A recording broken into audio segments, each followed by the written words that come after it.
नमस्कार विद्यार्थी मित्रांनो, उमेद आयएसच्या ऑनलाईन प्लॅटफॉर्मवर मी प्रफुल्ल कुमार तुम्हा सर्वांचं पुन्हा एकदा मनापासून स्वागत करतो. मी अगोदरपासून तुम्हाला सांगत आलेलो आहोत 13 एप्रिल 2026 ला महाराष्ट्र शासनाने एक निर्णय घेतला मंत्रिमंडळाच्या संदर्भातला आणि त्या संदर्भातला जी.आर म्हणजे शासन निर्णय 5 मे 2026 ला आला आणि विविध पद महाराष्ट्र लोकसेवा आयोगाकडून भरली जाणार आहे. त्याच्या जाहिराती सुद्धा लवकरच येतील. गट क पूर्व परीक्षा आणि मुख्य परीक्षेमध्ये कुठलाही बदल नाही. या वर्षीपासून जुन्याच पद्धतीनं गट क ची पूर्व आणि मुख्य परीक्षा होणार आहे. त्यामध्ये सुद्धा विविध संवर्ग वाढण्याची शक्यता नाकारता येत नाही. त्याच पूर्वसंध्येवर आलेला महाराष्ट्र शासनाचा आज महत्वपूर्ण अशा पद्धतीचा निर्णय आहे, ज्यामध्ये आरोग्य विभागामध्ये नव्यानं एक पदी भरती होणार आहे. ती आहे 5223 पदांची. अगोदर एक भरती प्रक्रियेला मान्यता मिळालेली आहे, ज्यामध्ये साधारण 8000 पेक्षा जास्त ही पदं आहे. म्हणजे ती 8000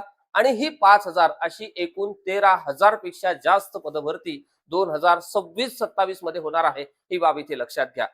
अजून सोबतच या सर्व घटनांसोबत इतर महत्वाच्या घटना म्हणजे विविध जी.आर आता निघायला सुरुवात झालेली आहे. या अगोदर आपण महिला व बालविकास विभागाच्या संदर्भामध्ये आकृतीबंध पाहिला, ज्यामध्ये 8669 पदांना त्या ठिकाणी मान्यता मिळाली. काही पदं महाराष्ट्र लोकसेवा आयोगाकडून भरली जाणार आहे आणि काही पदं सरळ सेवेच्या माध्यमातून सुद्धा भरली जाणार आहे. ही बाब इथे लक्षात घ्या. आता यामध्ये शासन निर्णय काय आहे तो व्यवस्थितपणे आपण समजून घेऊ आणि मी तुम्हाला अगेन रिपीट करेल की ज्यांनी ज्यांनी अजून अभ्यासाला सुरुवात केलेली नाही किंवा पुस्तकं घेतली नाही किंवा एखादा क्लास लावलेला नाही, त्यांनी निश्चितपणे त्या दिशेनं जा. याचं कारण असं की एकदा पदभरती सुरू झाली की मग आपला काही अभ्यास होत नाही. ही बाब इथे लक्षात घ्या. ओके, चला आपण पाहू आजचा शासन निर्णय काय आहे. महाराष्ट्र शासन आरोग्य विभाग, सार्वजनिक आरोग्य विभाग आजचा निर्णय आहे 24 जून 2026 चा. पहा काय म्हणतं हा शासन निर्णय. काय म्हणतो तो आपण व्यवस्थितरित्या समजून घेण्याचा प्रयत्न करू. ओके, स्टेप बाय स्टेप तुम्ही सुद्धा माझ्यासोबत हा सगळा पार्ट कंटिन्यू करा. बघा प्रस्तावनेमध्ये काय म्हटलेलं आहे.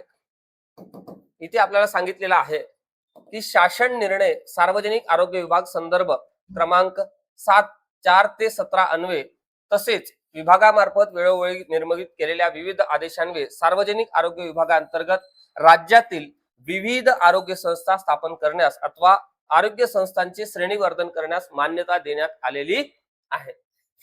यापैकी ज्या आरोग्य संस्थांचे बांधकाम 50% व त्यापेक्षा अधिक पूर्ण झालेला आहे, किती बांधकाम 50%, नवीन जे मेडिकल कॉलेजेस आहे, नवीन जे रुग्णालय आहे, आलं लक्षात, या सगळ्यांच्या ठिकाणी जी मान्यता महाराष्ट्र सरकारने दिलेली होती त्या मान्यतेचा आधार घेऊन ज्यांची बांधकामं ज्या ज्या ठिकाणची बांधकामं जवळपास 50% किंवा त्यापेक्षा जास्त झालेली आहे, 60%, 70%, 80%, 90% असे झालेले आहे, शासन निर्णय संदर्भ क्रमांक 18 मधील अटी आधारे अशा उपकेंद्र, प्राथमिक आरोग्य केंद्र, ग्रामीण रुग्णालय, उपजिल्हा रुग्णालय, जिल्हा रुग्णालय इत्यादी आरोग्य संस्थांकरिता आवश्यक असणाऱ्या 259 रुग्ण संस्थांकरिता आवश्यक पदाच्या आकृतीबंधास उच्चस्तर सचिव समितीने मान्यता दिलेली आहे. कशाच्या बाबतीमध्ये दिलेली आहे? पदांच्या बाबतीमध्ये दिलेली आहे. ही बाब इथे लक्षात घ्या. म्हणजेच ही जी 259 रुग्ण संस्था आहे जिथे बांधकाम सुरू आहे, ज्यांचं बांधकाम त्यापैकी 50% पेक्षा जास्त झालं, अशा सगळ्या ठिकाणी जी नवीन पदभरती आहे ती लवकरच होणार आहे. त्याचा आकडा तो 5223 अशा पद्धतीचा आहे. ही बाब इथे लक्षात घ्या. ओके, सबब राज्यातील ग्रामीण भागातील जनतेस रुग्णसेवा उपलब्धतेकरिता नवनिर्मित श्रेणीवर्धित रुग्ण संस्थांकरिता संदर्भ क्रमांक 1 ते 3 अन्वये निश्चित आकृतीबंधानुसार पदनिर्मिती करण्याची बाब शासनाच्या विचाराधीन होती.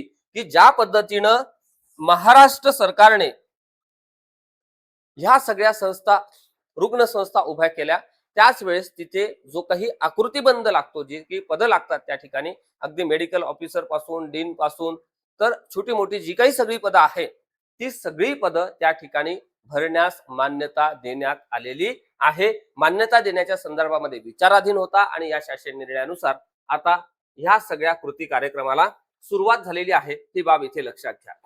आता पहा शासन निर्णय काय सांगतो बघा. राज्यातील 50% व त्यापेक्षा अधिक बांधकाम पूर्ण झालेल्या नवनिर्मित व श्रेणीवर्धित एकूण 259 रुग्णसंस्थाकरिता शासन निर्णय क्रमांक 1 व 3 मधील पदांच्या आकृतीबंधानुसार आवश्यक असलेल्या 5955 पदांपैकी वेळोवेळी उच्चस्तर सचिव समितीने यापूर्वीच मान्य केलेली 2732 पदे वगळून मंजूर केलेली 5223 पदे नव्याने निर्माण करण्यास, नव्याने हा शब्द अत्यंत महत्वाचा आहे, ही बाब इथे लक्षात घ्या, व आरोग्य संस्थांचे कामकाज सुरू करण्यास मान्यता देण्यात येत आहे. म्हणजेच काय, तर एवढी मोठी पदभरती आपल्याला लवकरच पाहायला मिळणार आहे. ही पदभरती 2026 मध्ये सुरू होईल आणि 27 मध्ये संपेल. म्हणजे काय, तुम्हाला ही जर पदभरती टार्गेट करायची असेल तर निश्चितपणे तुमच्यासाठी हा सुवर्ण काळ आहे.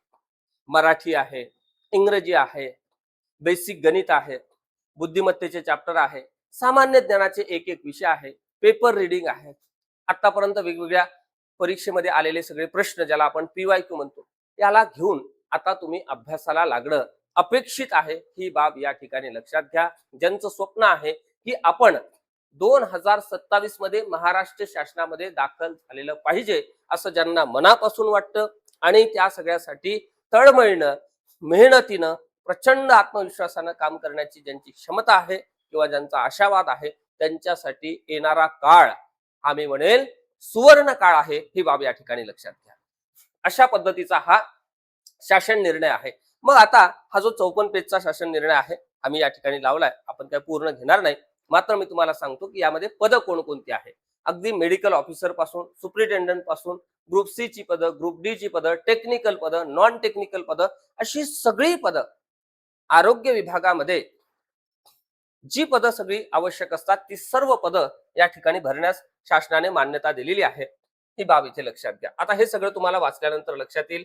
वैद्यकीय अधिकारी, बरोबर आहे, यांचे सुद्धा भरपूर सारे ब्रँचेस इथे, नर्स, अधिपरिचारिका, रक्तपेढी तंत्रज्ञ, क्षकिरण तंत्रज्ञ, प्रयोगशाळा संशोधन, फार्मासिस्ट म्हणजे औषध निर्माता, मिश्रक किंवा त्याला आपण औषध निर्माण अधिकारी म्हणतो, मुकादम, ही अशी वेगवेगळी पदं आहेत. सफाईगार, शिपाई, स्वयंपाकी, पहारेकरी, सुरक्षा रक्षक, अधीक्षक, कार्यालयीन अधीक्षक, ज्याला आपण OS म्हणतो, भांडार लिपिक किंवा वरिष्ठ लिपिक, कनिष्ठ लिपिक, टंकलेखक वर्ग 3, अशी सगळी पदं या ठिकाणी भरली जाणार आहे.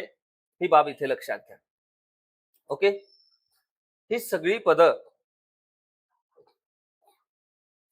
या निर्णयानुसार भरली जाणार आहे. ही बाब इथे लक्षात घ्या. हे बघा, अजून कोणती पदं आहेत? परिसेविका, अधिपरिचारिका, आहार तज्ञ, रक्तपेढी तंत्रज्ञ, प्रयोगशाळा तंत्रज्ञ, ECG तंत्रज्ञ, क्षकिरण तंत्रज्ञ, औषध निर्माण अधिकारी, प्रयोगशाळा सहाय्यक, बरोबर आहे, रक्तपेढी परिचर, कक्ष सेवक, व्रणोपचारक, सफाईगार, शिपाई, अशी सगळी पदं, प्रशासकीय अधिकारी वर्ग 2, कार्यालयीन अधीक्षक वर्ग 3, अशा पद्धतीचे लेखापाल, सहाय्यक अधीक्षक, अशी सगळी पदं इथे ही मंजूर झालेली आहे. आणि या संदर्भातली पदभरती कुठल्याही टप्प्यावर येऊ शकते, याची प्रोसेस आता इथून चालू होईल. म्हणजेच काय, तर पुढच्या 2-3 महिन्यामध्ये ही जाहिरात तुम्हाला निश्चितपणे दिसेल. मात्र 2-3 महिन्यानंतर जाहिरात येईल आणि तिथून 2-3 महिन्यानंतर जर परीक्षा होत असेल तर आपल्याकडे कमीत कमी 5 महिन्याचा कालावधी आहे. किती महिन्याचा?